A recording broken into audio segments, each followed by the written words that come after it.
Oh, it's a big baby, oh, it's a small baby, it's got a funny shaped head, or it's a bit unusual, or I can't see the heart, never mind, we'll look at that next time in a couple of weeks. And in the meantime, the woman goes home for 2 weeks freaked out the baby's got an abnormality. Or, oh, there could have been 3 there, and I can only see 2 at the moment, come back, because we're looking too much. So I will try and do some bullet points.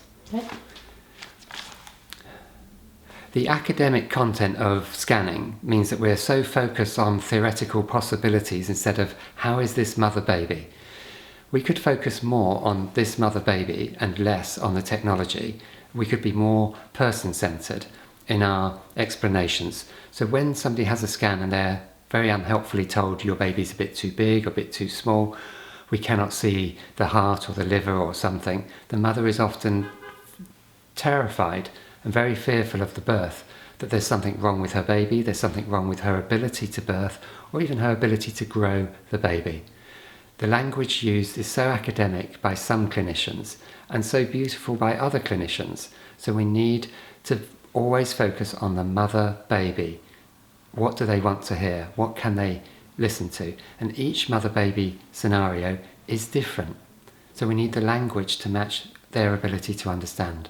And the way we know this is to ask them questions about what they've understood, which are not yes or no questions, but can you tell me what you understand from what I've explained?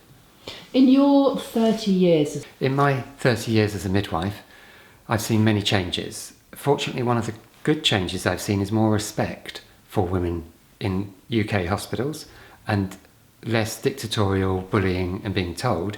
However, I've seen a shift to technology and an over-reliance on the belief that the machine knows best. In my 30 years experience as a midwife, I've seen an over-reliance on technology and less belief in the woman knows best, more the machine knows best.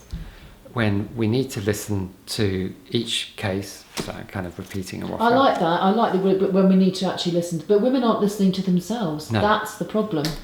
We're relying on the machines. We think the machines know best too. Absolutely right. And that's where trust comes in, and they won't trust unless they're informed. Okay, I say exactly that. Mm-hmm. So in my experience as a midwife for 30 years, I have seen a shift of, instead of doctor knows best, patient knows best, or woman knows best.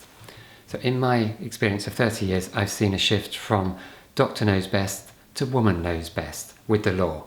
That's not always actioned in the hospitals. We're seeing an over-reliance on machinery and less trust in the woman. With this, the woman often doesn't trust herself.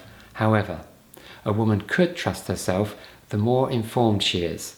Now that can be through books or through yoga, through listening to her body.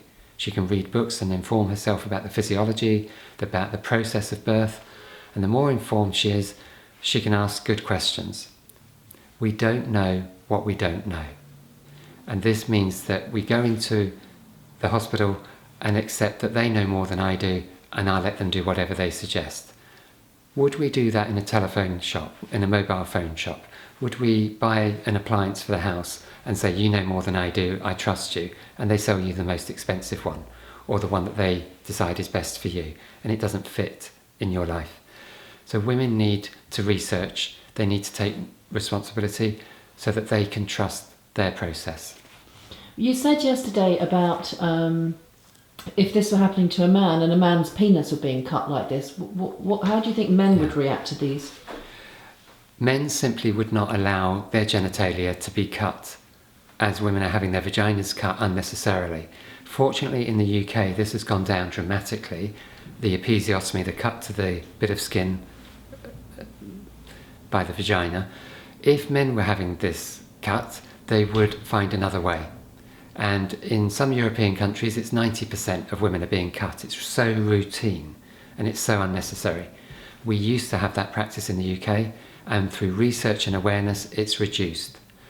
When we shine a light on statistics and research, it shines a light on our practice. And when we know people are watching, we behave in a different way, hopefully better.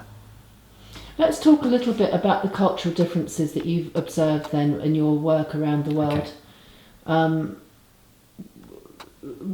We talked yesterday briefly about where it's good to give birth and where it's not good to give birth. So what are you seeing? Okay.